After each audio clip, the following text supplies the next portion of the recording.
Hey YouTubers, and welcome to another episode here on ESGNet of Madden 17 Pittsburgh Steelers franchise. This is episode 23, and we are in part 1 of the offseason. As you take a look here and see, yes, we won the Super Bowl. Final score 58-44. A very exciting game there, to say the least. There you see the stats there for both teams, and really, truly, it was a really great game. Even though that it was a defensive game that I thought it would be, but for the most part here, it was a very good game.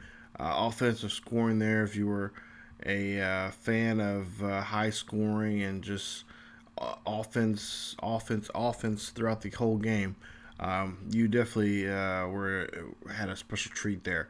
Especially that great catch there from Sammy Coates in the game, where she just I'm still amazed by that catch, even after days now since we've shown that here on the channel. It's been really exciting. So but there you see the time of possession there, and just a big difference there. 32 minutes 16 seconds there for the Steelers, 15 minutes and 44 seconds there for the Seahawks. Of course, Seahawks had less penalties there. They were penalized less often in the game. And that's something I wish the game would just be more balanced with.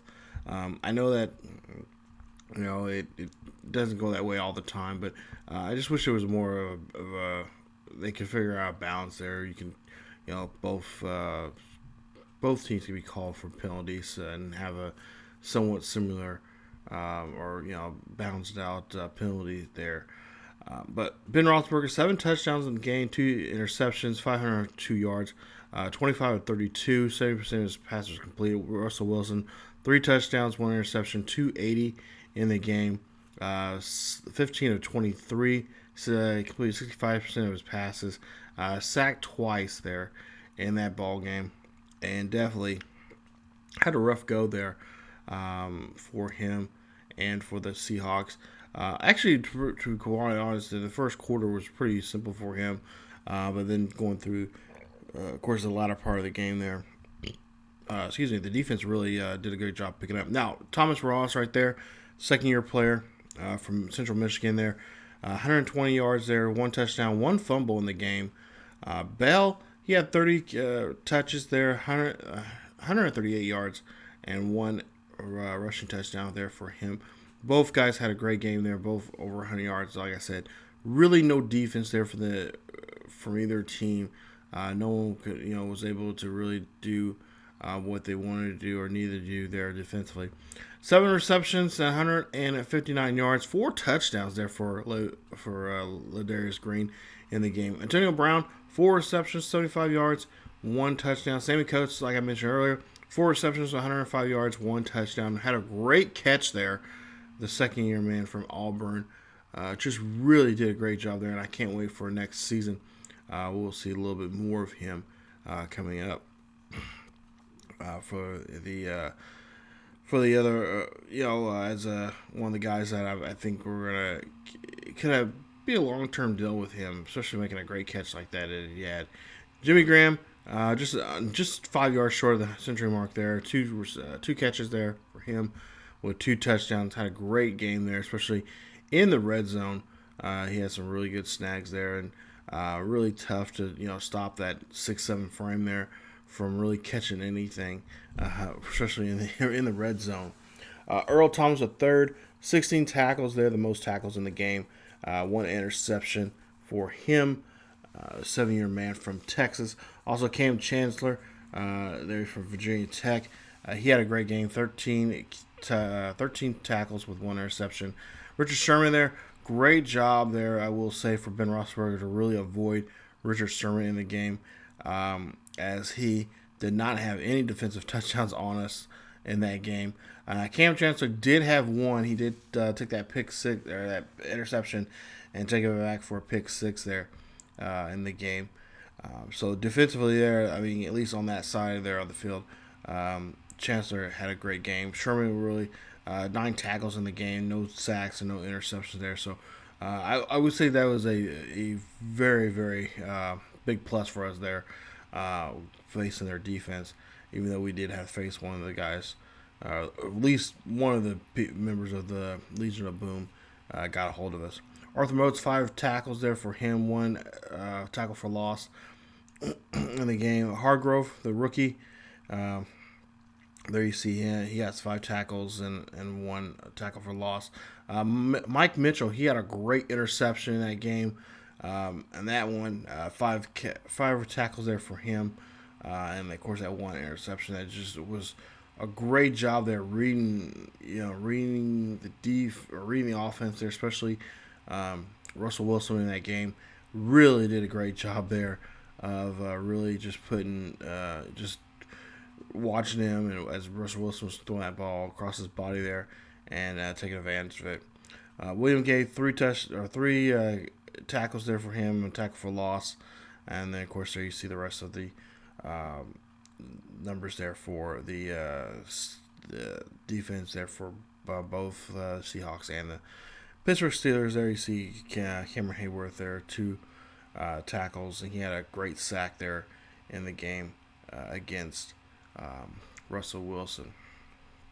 So for the most part there, very, I wasn't really expecting it to be that chaotic, that, just off the wall, no defense. I was expecting a really defensive close game. So not so much the surge, as really no one's defense showed up. Just was pretty much all offense in that game, which, like I said, some people like that, other people don't. And I'm kind of a person, I kind of like to balance that out, and I was really hoping that we were able to do something. All right, now let's look at our staff here. We got 2 guys we're going to re-sign. We're going to keep Mike around. Mike Timlin, he's going to stay around for us. But Walsh there, level 7 there with the scouting, we're going to go ahead and release him. But we are going to offer Mike a new contract here. Now, he is looking at $5.5 million for 5 years, and we'll see what we can do about that here coming up. As we're going to go ahead and I think we're just going to go ahead and give him $7 million over 5 years here. We'll make the offer, and there you see here, he's going to give some thought about it there. And then we're going to go ahead and keep Chris Dunbar there. He's looking at $90K or $900K there for 1 year. We're going to go ahead and offer him a little bit more here. I think we're going to offer him 2 years, $120K over 2 years. And then we'll go ahead and get rid of Warsh there. We're going to go ahead and sign a better trainer there to help us, our players, to come back sooner. We're going to get Chris Hubbard there, a re-sign. We're going to put him in a franchise tag, and then eventually all those other guys will be signed to a practice deal.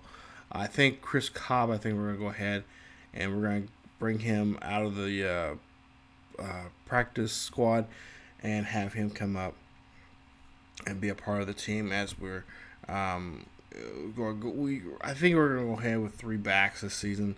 We may end up going with just 2, because I have rumors have been circling around that Williams will probably end up retiring here, for honest. So that's something we're going to have to look into. If those rumors end up coming true, then we definitely have Cobb there to help us out there in the backfield. And he'll get more touches for him. And, of course, he's a better I think he's a better power runner, because that's what we're looking at too. Speed is always nice, but I think we're looking to more of the power situation, running up the ball more up the middle there instead of the outsides and stuff like that. Which, actually, I take that back. Cobb is actually, he's, at least from my point of view, he's a lot better doing. He's pretty balanced on both running up the middle and running off to the edges there. Take a look here at some of the releases that have happened over the off season here. Got a couple big names there that are popping up here, and of course those are some of those players. They are returning back next season.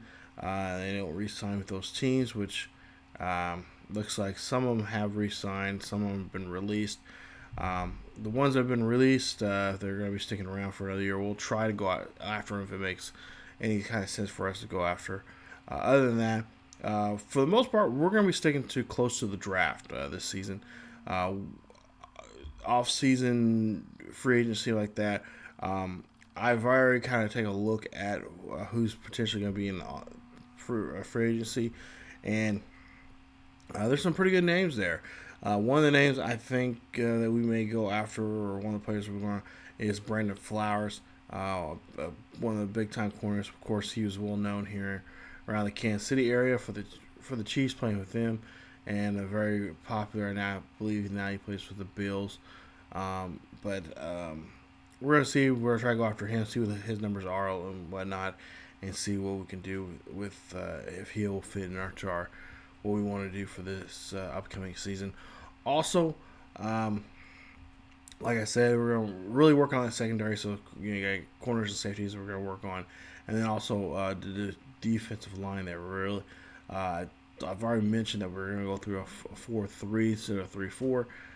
So that means I think we're going to end up having we'll probably end up converting one of our linebackers to a either a DN or a inside guy there coming up here. So we'll be working on that. Like I said, there's some of the names of some of the players that have been released for this season. And you see a couple coaches there got fired too. Chuck Pongo got fired for the Colts, and then Mike McCarthy there, longtime Packers coach, got fired there. That's pretty crazy there that you see his name up on there, as the Packers didn't really do too well this season, and we'll see how this goes. Now, some retirements there. Yes, DeAngelo Williams did retire, and so did James Harrison. So those two will be missed. And like I said, we already knew about Harrison. He pretty much was, he was pretty much set if he won the Super Bowl, helped us get the Super Bowl, then he's going to retire. Williams, we wasn't for sure about. He was still questionable. There you go. A big name right there. Tom Brady, no longer in the NFL.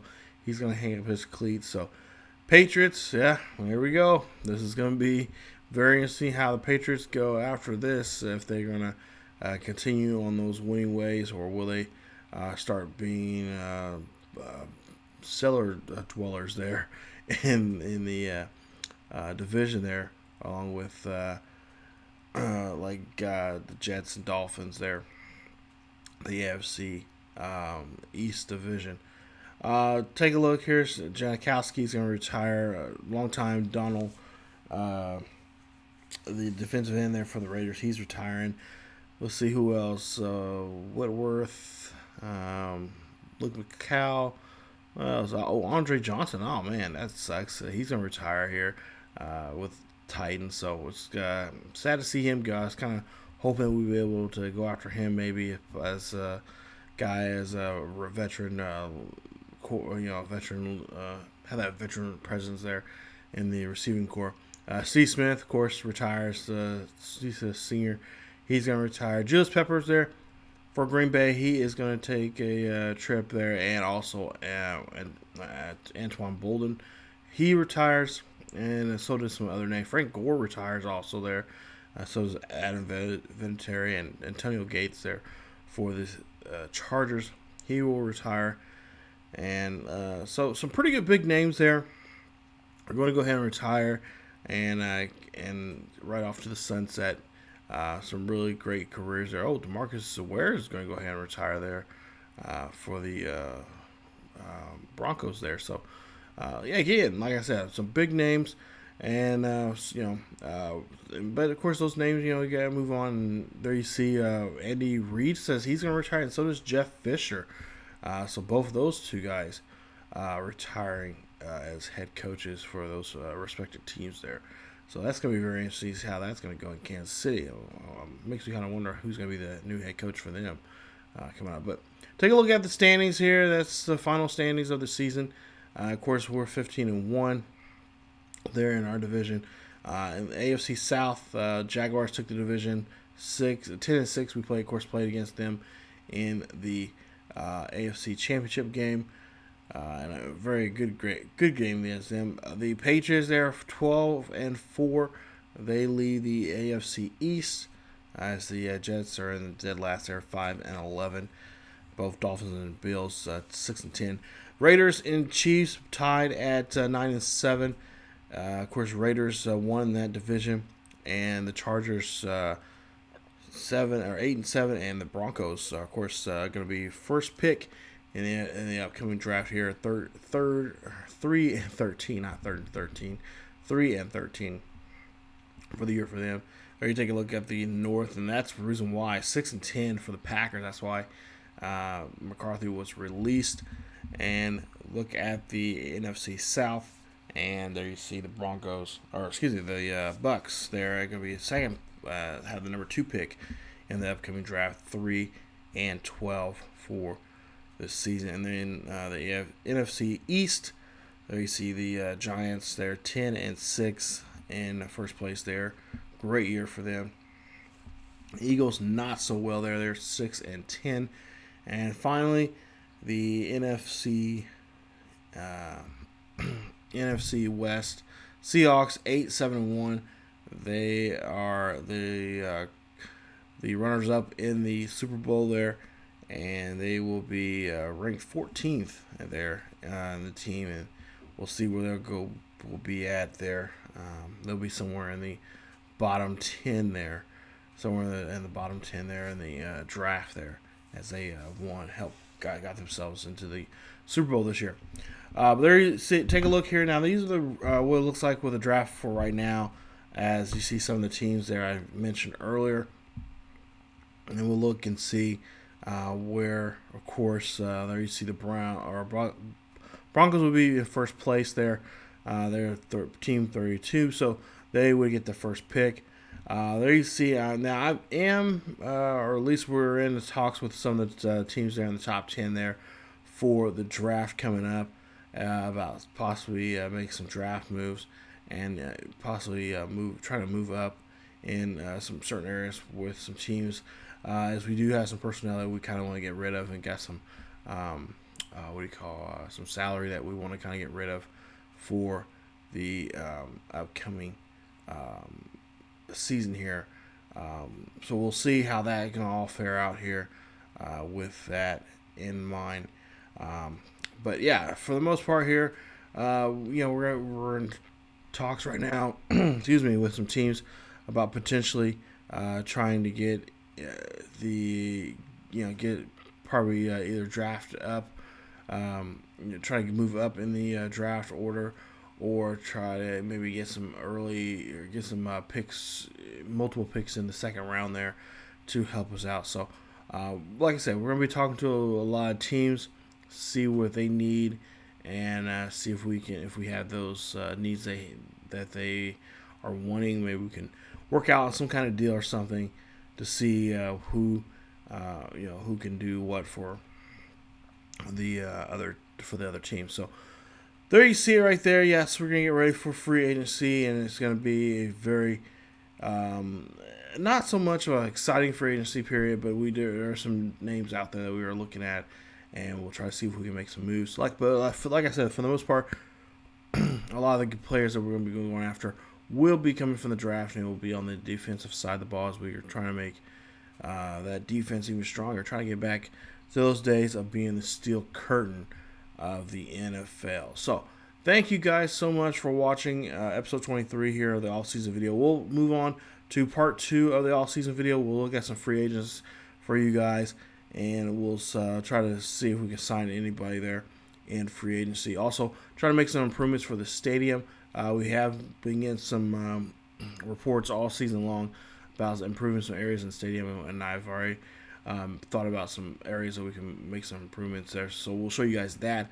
Also, we'll show you guys some staff that we've hired. Like I said, we need a new trainer, and we're gonna get that in motion. So thank you guys so much for watching. Watch out for episode 23 as we get ready for the second part of the off season, as we look at free agents and potentially getting ready for the draft coming up. So thank you guys so much for watching. As always, keep yourselves each other. If you guys enjoyed the video, please leave a like. Also, don't forget to subscribe to the channel for more road to for more Pittsburgh Steelers franchise here on ESGNet. Follow us on Facebook, Twitter, and Tumblr. The links are down below in the description. And as always, keep yourselves healthy, and I will see you guys next time.